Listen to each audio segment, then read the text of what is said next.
Hello दोस्तों, तो कैसे हैं आप सब। मैं कौशल कुमार सोनी आप सभी का द इंस्टीट्यूट ऑफ एजुकेशन में हार्दिक अभिनंदन करता हूं और आशा करता हूं कि आप सब बहुत ही खुश और पूरी तरह से स्वस्थ होंगे। तो चलिए पूरे स्वस्थ होते हुए, पूरे स्वस्थ माइंड एंड एक्टिव माइंड के साथ शुरू करते हैं ट्राइएंगल। तो ट्राइएंगल क्या, मेंसुरेशन हम लोग पढ़ रहे थे। मेंसुरेशन में हम देखे थे आकृति। तो आकृति जो फिगर होता है वो दो टाइप का होता है, एक 2D एंड 3D। तो 2D में पहला जो था हमारा ट्राइएंगल था। तो हम पहला टॉपिक ट्राइएंगल शुरू करते हैं। तो इसमें दोस्तों हम लोग पढ़ने वाले क्या है, सबसे पहला ट्राइएंगल को समझेंगे, फिर उसके एलिमेंट क्या क्या है, फिर उसके एंगल कौन कौन से होते हैं, एंगल का सम क्या होता है, पेरीमीटर परिमाप क्या होता है, एंगल को हिंदी में कोण बोलते हैं, एरिया क्षेत्रफल क्या होता है, ट्रायंगल के टाइप्स क्या होते हैं, और फिर कॉन्ग्रुएंस सर्वांग क्षमता क्या होता है।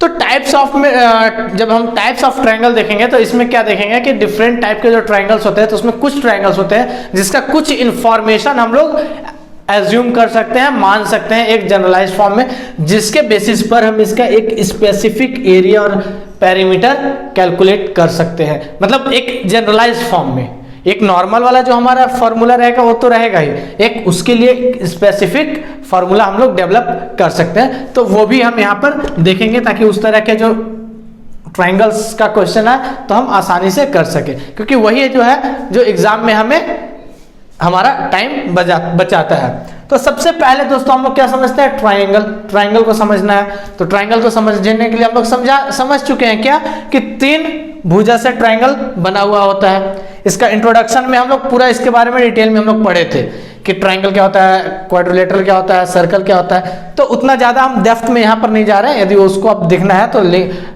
डिस्क्रिप्शन बॉक्स में उसका लिंक दिया हुआ है, आप उसे देख सकते हैं।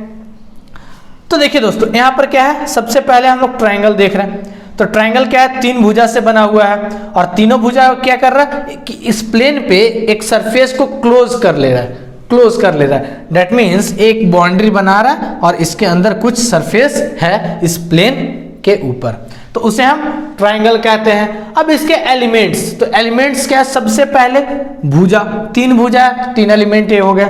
तीनों भुजा की वजह से 3 कोण बना, ठीक है, एंगल बना, एक ये एंगल, एक यहाँ पर है, एक यहाँ पर एंगल बना। तो ये तीनों फिर हो गए 3 एलिमेंट क्या हो गए, एंगल्स, 3 एंगल्स हो गए। इसके बाद जो इंपॉर्टेंट चीजें हैं वो हम यहाँ पर समझते हैं। तो यहाँ पर सबसे पहले जो कॉर्नर पॉइंट्स होता है, जहां पर 2 लाइन सेगमेंट या रेखाखंड मिलते हैं, तो उसे हम वर्टेक्स या हिंदी में शीर्ष बोलते हैं। ठीक है दोस्तों, अब यहां पर एक चीज दिया हुआ है, मीडियन एंड एल्टीट्यूड।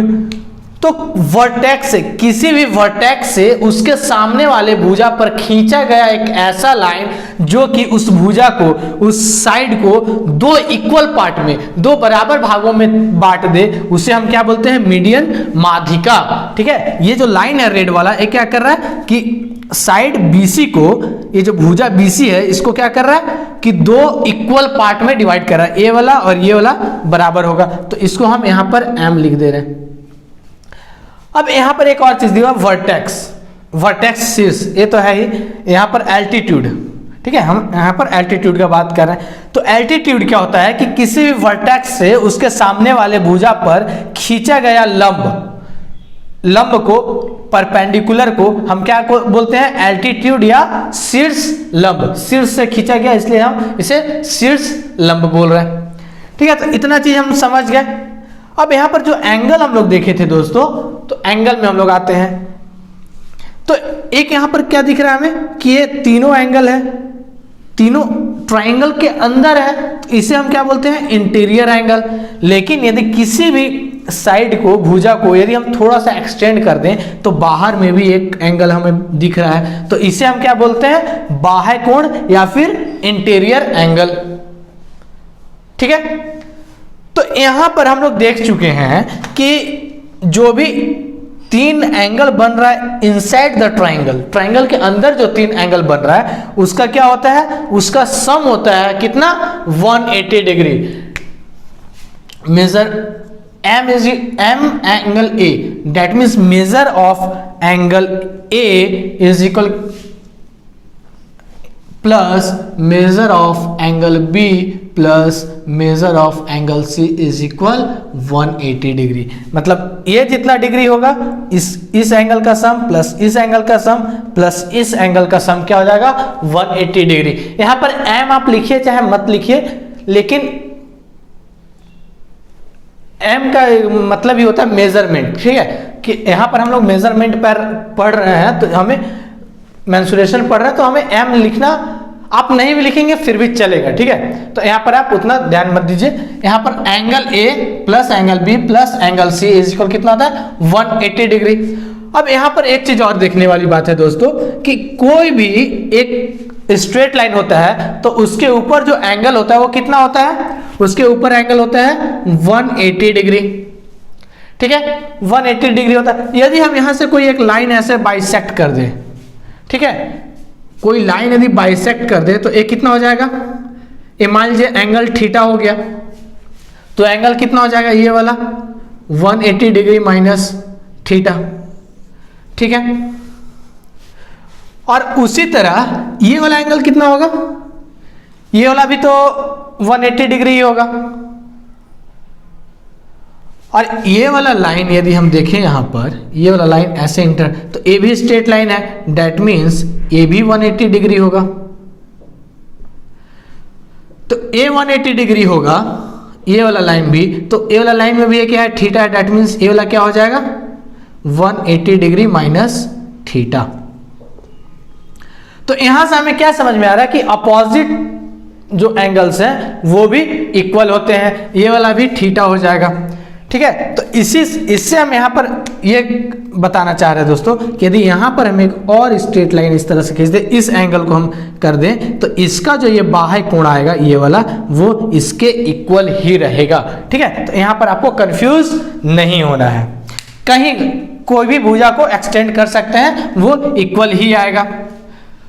अब यहाँ पर क्या है, यहां पर हम देखें इस एंगल का मान कितना आया 180 माइनस थीटा, तो यदि हम इसका देखें यहां पर तो इसका कितना आ जाएगा 180 डिग्री माइनस एंगल सी आ जाएगा, ठीक है। एंगल सी लिखिए, मेजरमेंट ऑफ एंगल सी लिखिए, बात बराबर है, इक्वल है। तो ये चीज हमारा हो गया। अब यहां देखिए, यहां हम लिख सकते हैं, अब इससे हम क्या करते हैं राइट हैंड साइड ले जाते हैं, तो राइट हैंड साइड ले जाएंगे तो क्या आ जाएगा magnitude measure of angle A या magnitude plus angle B is equal 180 degree minus measurement of angle C, ठीक है। तो ये हमारा हो गया एंगल के बारे में।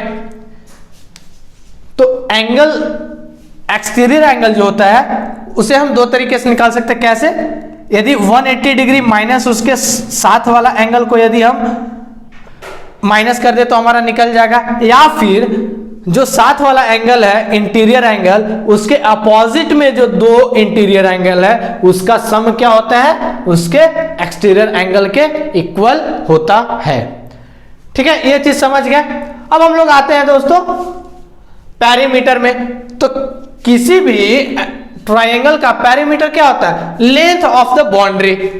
तो मान लीजिए हम यहां पर मान लेते हैं ए बी का लेंथ कितना है, ए है, और बी सी का लेंथ कितना है, बी है, और ए सी का लेंथ कितना है, सी है। तो ए हो जाएगा, ए बी हो जाएगा और ये सी हो जाएगा, ठीक है। ये तीनों हमारा हो गया। तो पैरीमीटर क्या हो जाएगा,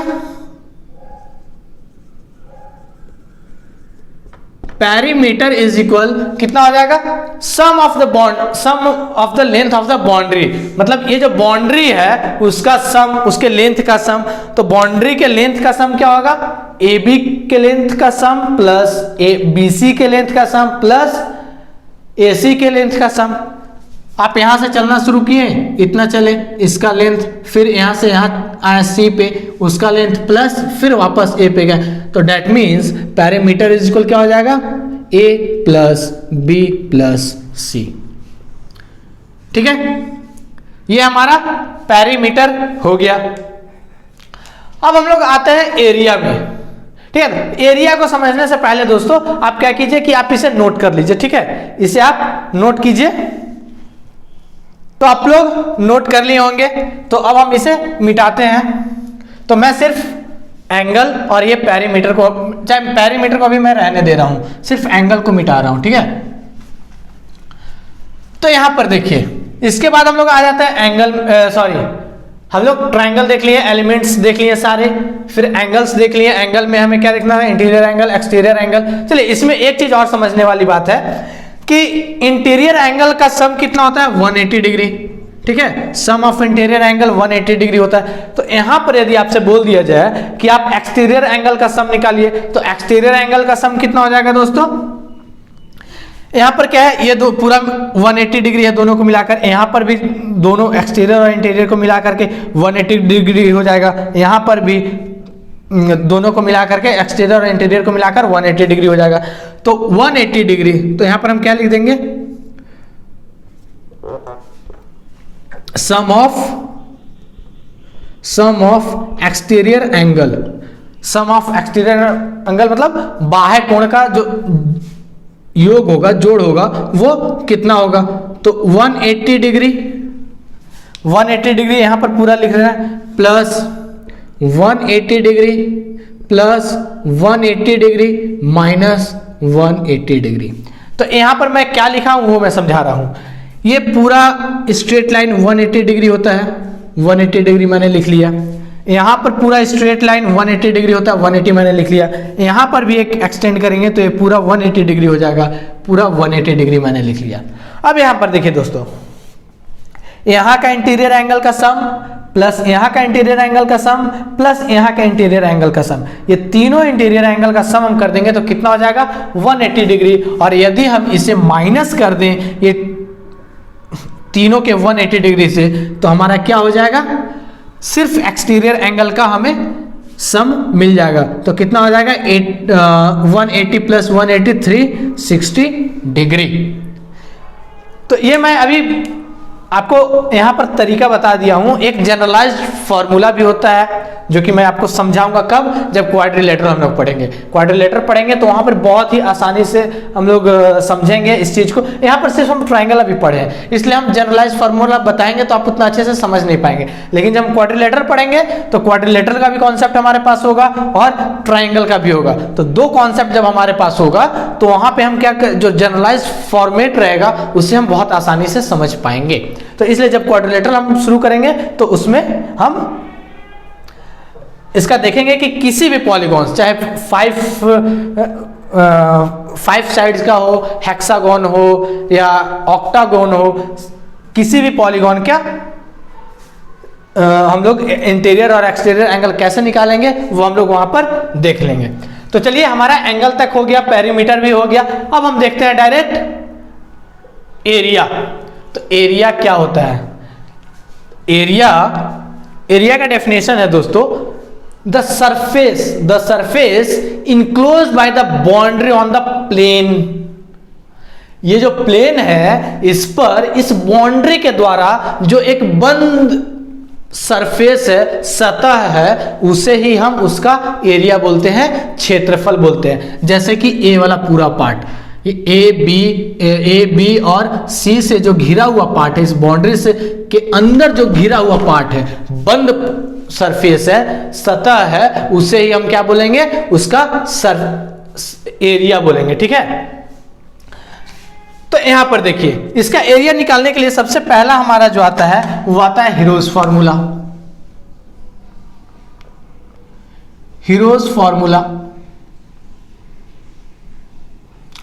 ठीक है। तो हीरोज फॉर्मूला क्या होता है दोस्तों, इसमें एरिया का फॉर्मूला होता है, area is equal S into S minus A into S minus B into S minus C under root. अब आप बोल रहे हो सर आप सिर्फ फॉर्मूला लिखवा दिए, इसका तो बताया नहीं कि इसमें एस क्या है, ए क्या है, बी क्या है, सी क्या है। तो दोस्तों ए बी और सी क्या है वो तो मैं पहले ही आपको बता चुका हूं। ये जो 3 साइड्स है, 3 भुजा है, उसका लेंथ दिया हुआ है। ठीक है, यहां पर यूनिट हम नहीं लिए, इसका सेंटीमीटर, मीटर कुछ भी हो सकता है, इंच में हो सकता है। अब बच गया सिर्फ इसमें एस।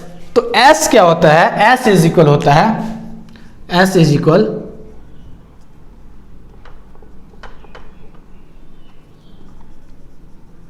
Semi perimeter. तो सेमी पेरीमीटर क्या होता है? पेरीमीटर का आधा। तो पेरीमीटर का आधा क्या हो जाएगा दोस्तों? यहां पर देखिए, पेरीमीटर हमारा क्या होता है? Perimeter is equal A plus B plus C. तो एस इज इक्वल क्या हो जाएगा? P by 2। और पी का वैल्यू क्या है पेरीमीटर का? A plus B plus C by 2। ठीक है, तो ये हमारा एस का वैल्यू आ गया। ठीक है, तो एस इज इक्वल क्या होता है? Semi perimeter A plus B plus C by 2, total perimeter जो परिमाप है उसका आधा। तो ये हमारा हो गया सेमी पेरीमीटर। अब पेरीमीटर मैं यहां पर रफ करते रहूं ना, ताकि मैं आगे आपको और एरिया बता सकूं। तो एक जनरल फॉर्मूला दोस्तों आप लोग पढ़े होंगे। एक जनरल फॉर्मूला क्या है? Area is equal half into base into HEIGHT, height. ठीक है, ये आप लोग पढ़े होंगे। मैं यहां पर कैपिटल H लिख दे रहा हूं हाइट की जगह ना, HEIGHT, हाइट, जिसे कि हम क्या बोलते हैं? ऊंचाई।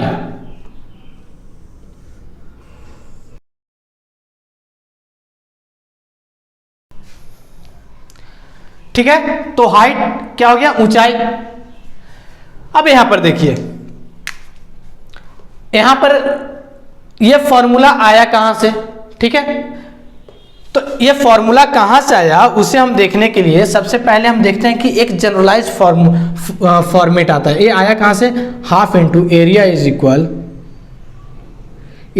इक्वल हाफ इंटू साइड 1, क्या? Side 1 into side 2 into sine theta.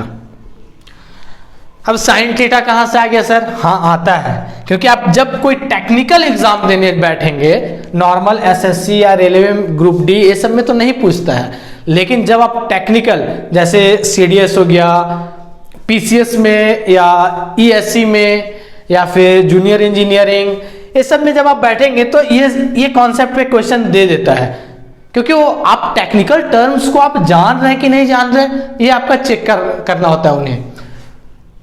तो इसीलिए मैं इसे आपको एक्सप्लेन कर रहा हूं, नहीं तो डायरेक्ट मैं भी लिखवा देता कि आप इसे रट लीजिए। तो रटना नहीं, और जो टेक्निकल नहीं है वो भी यदि इस चीज को समझ जाएंगे तो उन्हें रटना नहीं पड़ेगा। ठीक है, और फिर जो टाइप्स ऑफ ट्राइंगल में हम डिफरेंट ट्राइंगल्स का जब निकालेंगे तो वो बहुत ही आसानी से समझ में आएगा। तो एकदम बहुत ही आसान है, बस 2 लाइन का है, आप ध्यान से देखिएगा यहां पर। तो यहां पर क्या है? Area is equal half into side 1 into side 2 into sine theta. तो साइड कौन हो सकता है? जो भी हम एंगल लेंगे, जो भी एंगल दिया हुआ है, मान लीजिए थीटा दिया हुआ है, तो इस एंगल से लगने वाले दोनों साइड, ठीक है, तो इस एंगल का यदि हम साइन थीटा कैलकुलेट करें, साइन थीटा इज इक्वल क्या होगा इस एंगल के लिए? तो सबसे पहले हम क्या करेंगे? यहां पर एक शीर्षलंब डालेंगे। शीर्षलंब डाल दिए। शीर्षलंब हम लोग जानते हैं क्या होता है। शीर्षलंब डाल दिए तो ये क्या हो गया? इसे हम हाइट मान लेते हैं। क्योंकि हाइट क्यों मान रहे हैं? क्योंकि परपेंडिकुलर, तो जितना ये ऊपर रहेगा उतना ही इसका हाइट रहेगा। ठीक है, तो यहां पर देखिए साइन थीटा इक्वल क्या होता है? यदि ट्रिग्नोमेट्री आप पढ़े होंगे तो, और पढ़े ही होंगे, ऐसा थोड़ी है कि आप कंपटीशन मिनिमम तो क्लास 10 पास के होंगे, क्लास 10 में 9-10 में है ही थोड़ा सा इंट्रोडक्शन। तो यहां पर देखिए साइन थीटा इक्वल होता है परपेंडिकुलर बाय हाइपोटेनस।